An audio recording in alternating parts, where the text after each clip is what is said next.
todo clube no mundo, quando foi adotar a SAF, ele adotou por um motivo. Por que vocês acham que o Vasco adotou a SAF? Adotou porque é legal ou porque o clube estava, vamos dizer assim, insolvente, né? Ou em falência, no popular. Por que o Cruzeiro virou SAF? Por que o Botafogo virou SAF? Por que suas gestões, e diferente como o Flamengo, faliram o clube? Gestões de anos e anos, que o Flamengo também, boa parte, fez isso, né? Gastaram mais do que deviam, então estavam em processo de falência. Eles só não faliram porque não são empresas normais, né? E aí o governo dá toda aquela... E aí eu pergunto para vocês, na situação do Flamengo, um clube que hoje arrecada mais de R$1 bilhão, o que motivaria o Flamengo hoje se tornar SAF? Por que o Flamengo tem que virar SAF? Por que o Flamengo hoje, com menos de um ano de uma lei que foi aprovada em 2021, um ano que eu falo da prática da SAF no Brasil, o Botafogo foi a primeira equipe, por que o Flamengo teima em discutir e, segundo está na matéria, já quer levar para o Conselho Deliberativo esse ano a SAF? A SAF vai ficar 100% no Flamengo. Claro, tudo que inicia vai iniciar 100% com o Flamengo, né? E eu, mais uma vez, vou sugerir a leitura desse livro. Falei várias vezes, eu estou relendo ele, que é para refrescar a minha memória. Um livro lançado em 2020, então ainda não tinha a SAF, que foi lançado no Brasil, que é esse livro aqui, Clube Empresa. Aqui, o Irlan Simões foi o organizador. Cara, é um estudo de SAF, ele traz artigos, estudos científicos sobre SAFs do mundo inteiro e traz as virtudes e os defeitos desse modelo de gestão, né? E aí, cara, é legal assim algumas coisas, Nazário, porque o Botafogo, o que o Botafogo até o momento, né? O que foi bom pro Botafogo até o momento virar SAF? Eu pergunto para vocês. Para o Vasco, para o Cruzeiro, todo mundo fala, Botafogo agora é bilionário, meus amigos. John Textor chegou.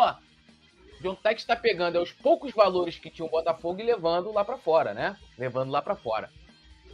E aí, cara, eu tô relendo esse livro e agora marcando ali, vou me alongar um pouquinho aqui nessa questão, se a gente passar um pouquinho também aqui da 1h30 de programa, não tem problema, né, Nazário? Quem manda é nós aqui, Gabrielzinho vai aceitar de boa.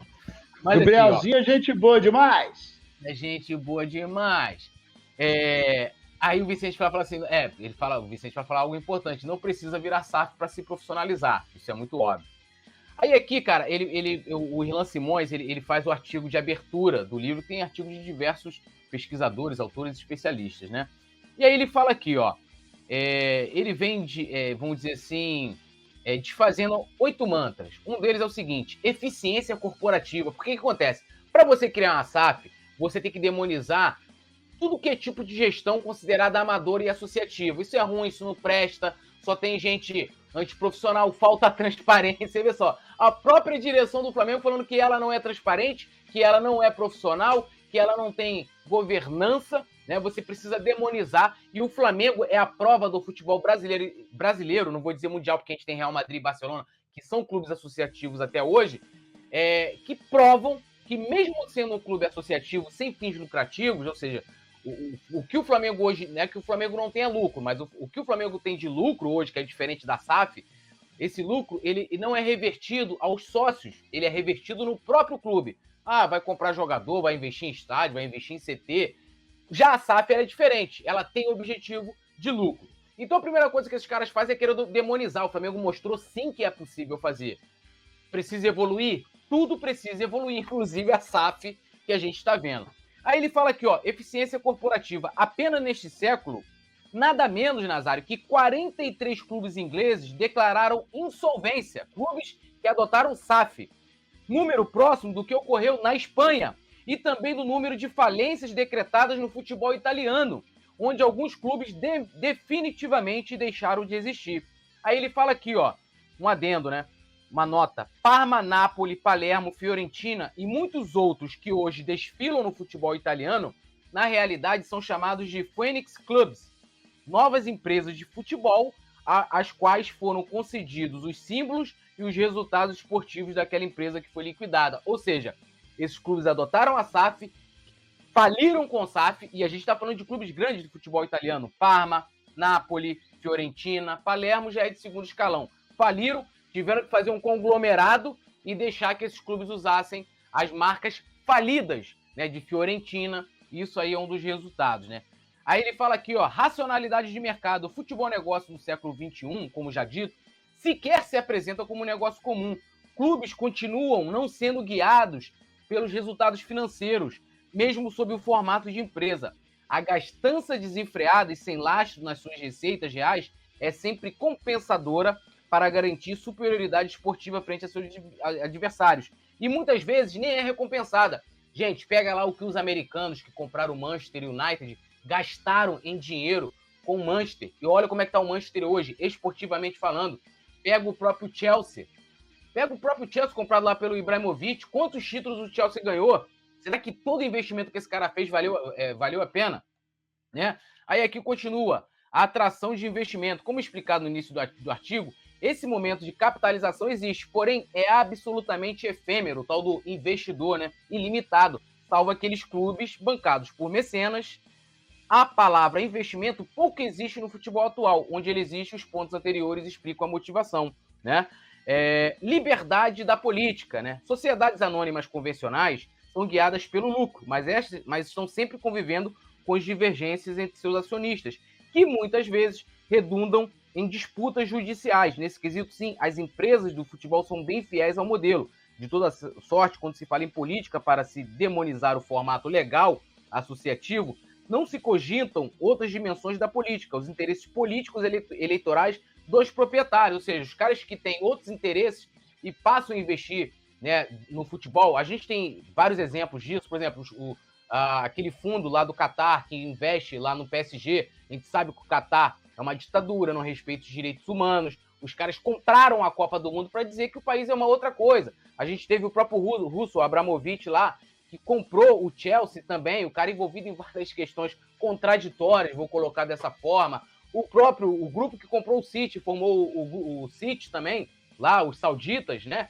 Que, preciso nem dizer como é que vive a Arábia Saudita, onde mulher não tem direito nenhum. Esse pessoal compra com esses objetivos. E fora outros exemplos que temos de pessoas que querem politicamente alçar. Então, como é que nada melhor? Pô, vou pegar um clube popular para me fazer conhecido, compro esse clube, invisto um dinheirinho lá e pá, vou ficar conhecido e me candidato a um cargo público, que é o grande objetivo dessa pessoa. Eu vou adiantar aqui, e aí nós vamos aqui para Portugal, ô Nazário. Apenas na década de 2010 foram 8 clubes vítimas desse tipo de situação. Abriram suas portas para investidores que prometiam mundos e fundos, mas que abandonaram a SAD, lá é SAD, né? Deixando-as com um fardo de dívidas ainda maiores, rebaixamentos consecutivos e uma desmoralização sem precedente. Aí na nota ele coloca aqui, ó. Além de belenenses, tratado nos capítulos sobre Portugal, também contam histórias parecidas os seguintes clubes históricos: Atlético Clube de Portugal, Estrela da Amadora, Beira-Mar, União de Leiria, Leixões, Cova da Piedade, Olhanense, vários clubes. E aí, para ir concluir aqui, ele também fala aqui no livro, ó, se as associações civis não deram conta do negócio e precisaram se transformar em empresas, o que se pode exigir agora das empresas de futebol que deixaram explícito que também não dão conta do negócio, né? Isso olhando para países que já têm a SAF há mais tempo. E aí ele fala, ó, que o modelo de associação é impecável e infalível, né? Mas afirmam que se trata da única alternativa disponível capaz de impedir que interesses privados estejam acima dos interesses de toda a coletividade que compõe um clube de futebol. Irmãos, nós temos hoje grandes clubes no futebol mundial aí se perdendo, né, seus valores, torcedores, entendeu? Porque foram vendidas pessoas que não estão preocupadas com isso, em ganhar títulos, em respeitar a camisa, em respeitar as tradições. Eles estão preocupados em ganhar dinheiro. E sabe o que vão fazer no Flamengo? Aqui eu posso fazer uma futurologia. Eles vão querer criar essa SAF, primeiramente, Nazário, pensando no poder. Sabe por quê? O atual grupo que está hoje no Flamengo quer se perpetuar no poder. Quer se perpetuar no poder. Então eles vão criar uma SAF, né, vão dividir o futebol, vão colocar, sabe o quê? Olha, nós não vamos vender para forasteiros, nós vamos colocar aqui não sei quantos % das nossas ações em capital fechado. Sabe para quê? Vocês, sócios do Flamengo, vocês vão comprar. E sabe quem vai comprar, amigo? Os milionários do Flamengo, que além de ter o poder, vão passar a mandar no futebol do Flamengo, vão passar a mandar e vão lucrar com isso. Porque de 1 bilhão e tantos milhões que o Flamengo arrecada por ano, 99% desse valor vem do futebol. E muita gente vai querer morder 30%, 40%, abocanhar 30%, 40%, ser acionista majoritário. E vão vender por dentro. Vocês querem apostar nisso? Então, assim, se vocês querem que o Flamengo morra, que o futebol acabe do Flamengo, e que interesses privados se sobreponham a interesses coletivos, que é o interesse do torcedor, hoje já não é o ideal, já não é bom. Quando eu fiz aquela crítica no outro programa aqui, que falaram, mas hoje não é assim, que o futebol é autônomo, é até a página 2, meu amigo, porque se eles chegarem lá, eles não podem sair gastando dinheiro a rodo sem dar explicação. Eles falam ali em transparência, querendo dizer que hoje não é transparente, mas há uma transparência, há conselho fiscal, e depois que se vira dono, meu amigo, aí esquece essa parada, entendeu? Então, é resistir a isso aí, é resistir. Esse livro aqui traz contrapontos. Eu pergunto a vocês, meus amigos, vou falar aqui, hoje o maior clube do mundo se chama Real Madrid, o que mais venceu a Champions League. Por que o Real Madrid não adotou, não vendeu o clube, não adotou o clube empresa, não adotou SAF lá na Espanha? Por que o Barcelona, que hoje não é o maior clube do mundo, mas é um dos maiores clubes do mundo de todos os tempos, por que o Barcelona não adotou SAF, não adotou clube empresa? Por quê? Túlio, mas clube empresa dá certo. Olha a situação do Manchester hoje, que vendeu lá para empresas de americanos. Olha o que fizeram. Criaram até um outro Manchester lá, que os caras ficaram putos da vida. Vocês vão deixar vender o Flamengo? Se hoje a torcida não é ouvida, você imagina o Flamengo com dono. Sabe por quê? Porque há poucos sócios que estão lá dentro sendo resistência e tentando levar a voz, né, dos excluídos que estão lá na arquibancada, ou não estão até mais, para tentar se contrapor dentro do estatuto, mesmo sendo minoria. Esses caras comprando, vendendo o Flamengo, eles mesmos vão comprar, eles mesmos vão mandar, eles mesmos vão passar, além de ter o poder, vão lucrar com o Flamengo. E já não fazem questão nenhuma de ouvir o torcedor, aí mesmo que não vão ouvir ninguém. Nazário, quero te ouvir. Bom, você falou tudo, né, cara? E aí, numa empresa séria, vamos lá, se a gente parar para analisar minimamente a parte prática da coisa, numa empresa séria não se demite 5 funcionários igual o Flamengo demitiu o Domi, demitiu o Renato, demitiu o Rogério, demitiu o Paulo Souza e demitiu depois demitiu não, o Dorival saiu. Dorival saiu, né? E ele, inclusive, já falou em alto e bom tom que com essa diretoria ele não volta para o Flamengo. Ele respeita a instituição, mas não respeita as pessoas, né? Então, só se a gente parar para pensar, e outro dia, o ano passado, eu cheguei a falar em alguns programas o valor que o Flamengo gastou com todas essas indenizações, todos esses contratos que foram finalizados antes do tempo, não? E, obviamente, tinham multas, né? O Renato levou uma grana, o Rogério levou uma grana, o Domi levou uma grana, o Paulo Souza levou uma grana. Então, numa instituição minimamente séria, não faria esse monte. Aí tem projeto, coisa e tal, mas o Túlio acabou de esmiuçar muito bem tudo que aconteceu, né, em Portugal, na Inglaterra, o Manchester City e todos os meandros, né, os caminhos para os calabouços do submundo do futebol. Tem muita coisa que acontece no futebol que a galera que senta na arquibancada não tem nem noção, né? Contratações que de repente aparecem do nada e você fala, pô, meu irmão, como é que esse maluco foi contratado? Pô, como é que esse maluco tá jogando pra caramba? Pô, o cara joga, o cara não joga nada, mas, pô, o técnico insiste em colocar esse cara.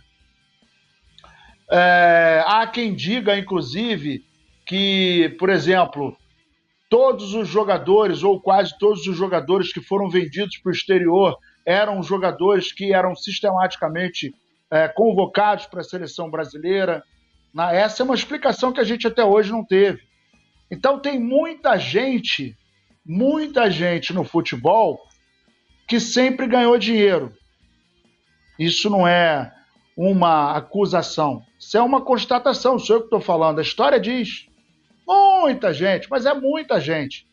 Então, não existe o menor cabimento do Flamengo vender a sua marca. E quanto seria, gente, quanto seria? Hoje o Mbappé, o passe do Mbappé vale mais do que Botafogo, Vasco e Cruzeiro juntos. Gente, o Mbappé não tem 30 anos.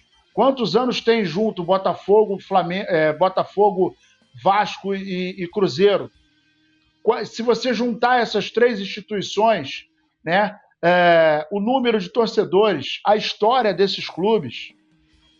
Então, assim, é muita grana para alguns e pouca grana para o tamanho da história da instituição.